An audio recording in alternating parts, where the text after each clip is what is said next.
चला question number 4 ला आपण सुरुवात करणार आहोत. तर बाळांनो या ठिकाणी क्वेश्चन नंबर 4 ला सुरुवात करत आहोत. A1 चा प्रश्न, A1 च्या प्रश्नाला किती गुण आहेत बाळांनो? तर या A1 च्या प्रश्नाला म्हटल्याप्रमाणे 2 गुण आहेत. याच्यामध्ये काय, state whether the following statements, खालील वाक्य कसं आर ट्रू ऑर फॉल्स, म्हणजे खालील वाक्य चूक बरोबर ते सांगा. ट्रू TRUE ट्रू म्हणजे बरोबर, FALSE फॉल्स म्हणजे चूक. जर वाक्य बरोबर असेल तर ट्रू करा, वाक्य चुकीचं असेल तर फॉल्स करा. तर या ठिकाणी पहिलं वाक्य दिलेलं आहे, अ बिग मेल लंगूर म्हणजे नर जातीचं मोठं वानेर. डिड नॉट इंटेंड इंटेंड म्हणजे काय, इच्छा असणे. डिड नॉट म्हणजे इच्छा नसणे, डिड नॉट म्हणजे इच्छा नसणे, इंटेंड म्हणजे इच्छा असणे, डिड नॉट इंटेंड म्हणजे इच्छा नसणे. To kill the baby langur म्हणजेच याचा अर्थ काय की मोठ्या नर जातीच्या वानराला छोट्या वानराच्या पिल्लाला मारण्याची बिलकुल इच्छा नव्हती, असं या वाक्याचा अर्थ होतोय. पण बाळांनो आपण जर ना पॅसेज कडे जर पाहिलं तर पॅसेज मध्ये सांगितलेलं आहे की ते मोठं नर जातीचं वानेर त्या छोट्याशा बाळाला मारण्याच्या हेतूनच त्या ठिकाणी त्याला चावा घेत होतं आणि वरखडत होतं, म्हणून हे वाक्य फॉल्स आहे. हे वाक्य कसं आहे, फॉल्स आहे. सेंटेन्स नंबर 2, द रायटर लेखक, the writer started throwing more stones at the big langur म्हणजेच लेखक त्या वानराच्या दिशेनं मोठे मोठे दगड फेकायला सुरुवात केले. तर केले होते का, तर नक्कीच केलेले होते. ज्यावेळेस लेखकाने ते सीन पाहिले त्यावेळेस लेखकांना ते पाहवलं नाही, म्हणून त्यांनी त्या लहान बाळाला वाचवण्यासाठी त्या ठिकाणी त्या वानराच्या दिशेने दगड फेकत होते. हे वाक्य बरोबर आहे, म्हणून TRUE ट्रू म्हणजे वाक्य बरोबर आहे. Number 3, sentence number 3, the mother langur वानराची आई, the mother langur was watching her baby being killed. त्या वानराची आई आपल्या छोटेस बाळ मारलं जात आहे ही ती पाहत होती. पाहत होती का, नक्कीच पाहत होती.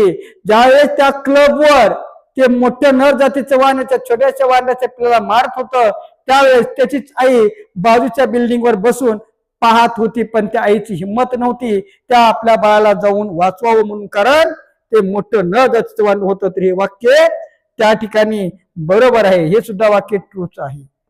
TRUE. Next number 4, according to the custom of animal clan म्हणजे त्या ठिकाणी प्राण्यांच्या प्रथेप्रमाणे अ डॉमिनंट मेल नर जातीचं मोठं वानेर प्रोटेक्ट अनदर मेल और बेबी अडल्ट म्हणजेच त्या प्राण्यांच्या प्रथेप्रमाणे मोठं नर जातीचं प्राणी हे छोट्याशा प्राण्याचं त्या ठिकाणी म्हणजे नर असेल किंवा मादी असेल त्याचं ते रक्षण करते असं म्हणलंय. रक्षण करते का नाही, प्रोटेक्ट हा शब्द रक्षण करणे, तर प्रोटेक्ट नाही एवढा त्या ठिकाणी प्रोटेक्ट करत नव्हते, म्हणूनच त्या मोठ्या नर जातीच्या वानरानं त्या छोट्याशा बाळावर वानराच्या छोट्याशा पिल्लावर हल्ला केला होता, म्हणून हे वाक्य फॉल्स आहे. ते रक्षण करत नाहीत. हे वाक्य तर आपलं A1 चा प्रश्न संपलेला आहे. A2 च्या खाल्ल्या साईडला तर A2 चा प्रश्न मिळालो. A2 च्या प्रश्नाला किती गुण आहेत?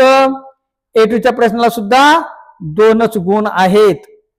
A2 च्या प्रश्नाला सुद्धा 2च गुण आहेत बाळांनो. या ठिकाणी A2 च्या प्रश्नाला किती गुण आहेत? 2च गुण आहेत. हा, A2 च्या प्रश्नाला किती किती किती गुण आहेत? A2 च्या प्रश्नाला सुद्धा बाळांनो 2च गुण आहेत. 2 गुण. तर बघा, व्हॉट विक्ट कस्टम्स म्हणजे कोणती वाईट प्रथा practised by animals who live in groups जे प्राणी ग्रुपमध्ये राहतात त्यांच्यामध्ये वाईट प्रथा कोणती आहे असं लेखक या ठिकाणी म्हणजे या ठिकाणी प्रश्न विचारलेला आहे. तर आपण जर पाहिलं प्रश्नामध्ये तर त्या ठिकाणी एका ग्रुपमधील नर जातीचं मोठे वानर हे दुसऱ्या ग्रुपमधील नर जातीचं लहान बाळ असेल किंवा वृद्ध असेल त्याला आपल्या ग्रुपमध्ये येऊ देत नाहीत, हे वाईट प्रथा आहे. तर आपण त्या ठिकाणी बघूया, आपण इथं लिहून घेऊ, आपण स्टार्ट करू. आपण या ठिकाणी लिहिण्याला आन्सर घ्या. आपलं answer as as per mentioned, as per mentioned, mentioned, mentioned in the passage, in the passage, PASSAGE, म्हणजे पॅसेज मध्ये उल्लेख केल्याप्रमाणे as per mention in the passage असं लिहिलं बाळांनो. आता आपण आपल्या पॅसेज कडे बघूया आपण. हो का, कुठून कुठपर्यंत आहे? As per mention in the passage, passage मध्ये उल्लेख केला बाळांनो. हो का, इथून तर the terrible custom in the animal clan according to which a dominant male usually does not allow another male baby or adult to survive within its group. इथपर्यंत उत्तर आहे. तर इथून एवढा भाग घ्यायचा नाही. एवढ्या भागाच्या ऐवजी as per mention in the passage, आता इथं पहिल्या द टेरिबल कस्टम, जसं तसं लिहा. The terrible custom in the animal clan, जसं तसं लिहा बाळांनो. हा, तर ऍज पर, एक मिनिट, ऍज पर, हा मेन्शन, हा, तर लक्ष द्या इकडं. हा, तर काय बघा इकडं, इथं म्हणलेलं आहे the terrible custom in the animal clan, the terrible custom, the terrible custom, the terrible, TERRIBLE, the terrible custom, CUSTOM, custom in the animal clan is that the dominant male, the dominant male does not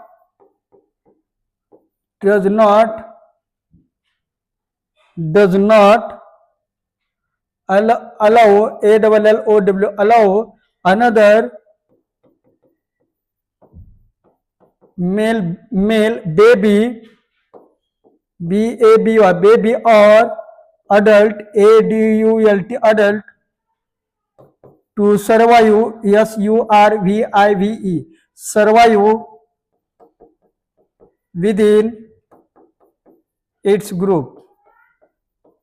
हे answer झालं बाळांनो. काय दिलं?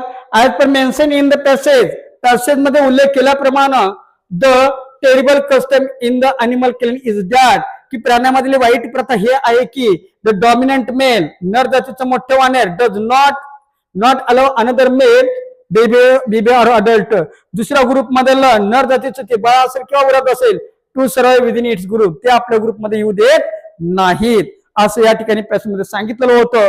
तसं आपण इथे उत्तर दिलेलं आहे. आता नेक्स्ट बाळांनो, याच्या खालचा प्रश्न, नेक्स्ट खालचा प्रश्न, A3चा प्रश्न. A3चा प्रश्न बघा काय म्हणलं इथे. A3चा प्रश्न, A3चा प्रश्न टोटली शब्दावर आधारित असतं. त्या ठिकाणी एकतरी अपोजिट वर्ड्स असतात, सिमिलर वर्ड्स असतात, डिस्क्राइब वर्ड्स असतात, यावर आधारित असतात. A3च्या प्रश्नाला सुद्धा 2च गुण आहे. बरोबर आहे. हा, आता मॅच म्हणजे जोडा लावायचंय. Match the phrases given in column A with column B with their meaning. म्हणजे बाळांनो या ठिकाणी या शब्दातील जोड्या या शब्दाशी जोडायचे आपल्याला. तर आपण घेऊया या ठिकाणी काय म्हणलंय, to take notice of, to take notice of, to take notice of म्हणजे काय, लक्ष देणे. आता लक्ष देणे जर म्हटलं तर सी नंबरला to observe and give attention. तर टू ऑब्झर्व का, बी सी नंबर दिलेला आहे OBSERVE, to observe and give GIVE, give attention, ATTENTION, attention. एक नंबर झालं वाहनो. आता 2 number, got the better of, got the better of, च्यापेक्षा शक्तिशाली होणे किंवा त्यावर मात करणे. म्हणजेच या ठिकाणी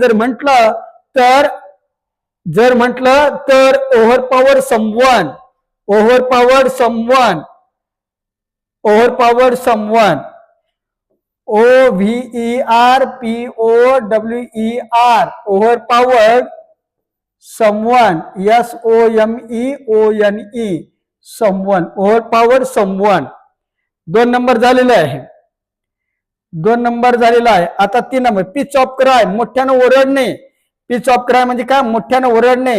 हाय sound of cry, high HIGH, high sound SOUND, sound of cry, high sound of cry. आता लास्ट वॉज गोइंग ऑन, घडणे, घडत असणे. Was happening, was happening, HAPPENING. हे झालं आपले A3 चा प्रश्न. हा झाला A3 चा प्रश्न, क्लिअर झाला 2 मार्काचा. आता याच्यानंतर ना बाळांनो, या ठिकाणी जर पाहिलं आपण तर पुढं A5 चा प्रश्न, सॉरी A4 चा प्रश्न, A4 च्या प्रश्नाला add question tag, add question tag म्हणजे बघा A4 चा प्रश्न सुद्धा हा ग्रामरचा असतोय आणि हा याला सुद्धा किती मार्क्स आहेत? 2च मार्क आहेत. ऍड क्वेश्चन टॅग साठी विचारलेला प्रश्न आहे. ऍड क्वेश्चन टॅग साठी तर ऍड क्वेश्चन टॅगचे 7 टॉपिक सांगितलेत. HV असणारा, HV नसणारा, आय एमचं नकारार्थी, लेट डोंट व्ही1चं, लेट्सचं आणि व्ही शिवाय ह्याचं, असं 7 टॉपिक मध्ये आपण ऍड क्वेश्चन टॅग शिकवलेला आहे. तर या ठिकाणी जर पाहिलं तर या वाक्यामध्ये ना HV नसणाऱ्या वाक्याचे वाक्य, HV नसणाऱ्या वाक्याचे ऍड क्वेश्चन टॅग करणे, याच्यामध्ये हे वाक्य बसतंय. मग आता पहिल्यांदा आपण काय करूया, याचं सूत्र लिहून घेऊ आपण पहिल्यांदा. हा बाळांनो, या ठिकाणी आपण सूत्र घेतलंय, HV नसणाऱ्या वाक्याचे ऍड क्वेश्चन टॅग करणे. सूत्र घेतलं, पहिल्यांदा काय? मूळ वाक्य, नंतर कॉमा, नंतर डू डज डीड, या तिन्ही पैकी एक घ्यायचे, नंतर T, नंतर सना, नंतर क्वेश्चन मार्क. तर चला तर बघूया आपण. तर बाळांनो, पहिल्यांदा काय म्हणालं इथं? पहिल्यांदा म्हणालं या ठिकाणी मूळ वाक्य आहे ना. मूळ वाक्याचा अर्थ काय? दिलेलं वाक्य जसं तसं लिहायचंय. लिहून घ्या बाळांनो. I recalled the terrible custom, I recall the terrible custom, मूळ वाक्य लिहिलं बाळांनो. आता पुढे काय येतं? कॉमा, म्हणून कॉमा द्या. पुढे डू डज डीड, या तिन्ही पैकी एक घ्यायचंय. आता जर बाळांनो HV, आता जर वाक्यात V1 असेल तर डू घ्या, V1 ला S किंवा S परत लागला तर डज घ्या, आणि V2 असेल तर डीडचा वापर करा. तर रिकॉल्ड ED लागलेलं आहे म्हणजे V2 आहे बाळांनो, म्हणून आपण डू डज डीड पैकी डीडचा वापर केला या ठिकाणी आपण. आता पुढे T, जर वाक्यात नकारार्थी शब्द म्हणजे no, not, never, nothing, nobody किंवा T पैकी नसेल तर T घ्या. आणि जर no, not, never, nothing, nobody किंवा T एवढ्यापैकी नकारार्थी शब्द जर वाक्यात असेल तर T घ्यायची गरज नाही. दिलेल्या वाक्यामध्ये नकारार्थी शब्द नाही, म्हणून आपण T घेतलं. आणि घेत असताना जे HV घेतले ना त्याला जोडूनच घ्यायचं T, डिडंट. आता बाळांनो सणा घ्यायचे. सणा कसं? जे अलीकडे असेल तो यस असतो ना करता, त्याच्यानुसार जर करता यसच्या ठिकाणी सर्वनाम म्हणजे I, we, you, he, she, it, they पैकी असेल तर ते सर्वनाम घ्यायचे. तर I, we, you, he, she, it पैकी आय आहे, त्याच्यामुळे जे सर्वनाम आहेत तेच सर्वनाम आपण इथे घेतलं. आणि शेवटी क्वेश्चन मार्क या ठिकाणी घेतला आपण त्या ठिकाणी, म्हणजेच डिडंट आय क्वेश्चन मार्क असं घेतलं आपण. आता पुढं A5 चा प्रश्न, A5 च्या प्रश्नाला सुद्धा बाळांनो त्या ठिकाणी 2च गुण आहेत. किती गुण आहेत? 2च गुण आहेत A5 च्या प्रश्नाला सुद्धा. तर हा A5 चा प्रश्न टोटली डिपेंड्स ऑन प्रश्न रिस्पॉन्स टाइप क्वेश्चन, वैयक्तिक मतावर आधारित हा प्रश्न असतो. A5 चा प्रश्न पॅसेजच्या खाली क्वेश्चन नंबर 2 मध्ये. तर बघा इथं काय म्हणलं, व्हॉट विल यू डू, तुम्ही काय कराल? व्हॉट विल यू डू, तुम्ही काय कराल?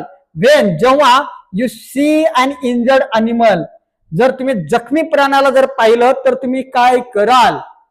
आणि पुढे म्हणलेलं आहे वाय, का, म्हणजे तुम्ही जखमी प्राण्याला पाहिल्यास तुम्ही काय कराल, अशा प्रकारचा प्रश्न इथं आहे. आणि का असा परत त्याला एक दुसरा सब क्वेश्चन ऍड केलेला आहे.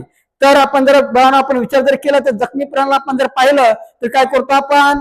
त्याला प्रथमोपचार करून त्याला त्या ठिकाणी त्याचं काही ब्लड आहे येत असेल तर ते आपण रोखण्याचा प्रयत्न करतो, आणि त्याच्यानंतर ना त्याला खाण्यासाठी अन्न देतो आणि पिण्यासाठी पाणी देतो आपण. बरोबर आहे, तेच आपल्याला लिहून घ्यायचंय. तर या ठिकाणी लिहून घेऊया आपण. इफ, लिहून घ्या, if I see an injured INJURED, injured animal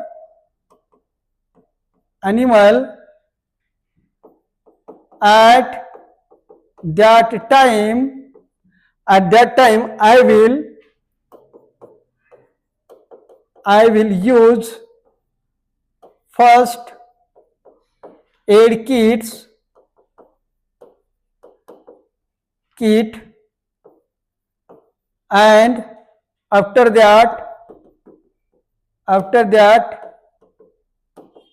I will give some foods to eat and water to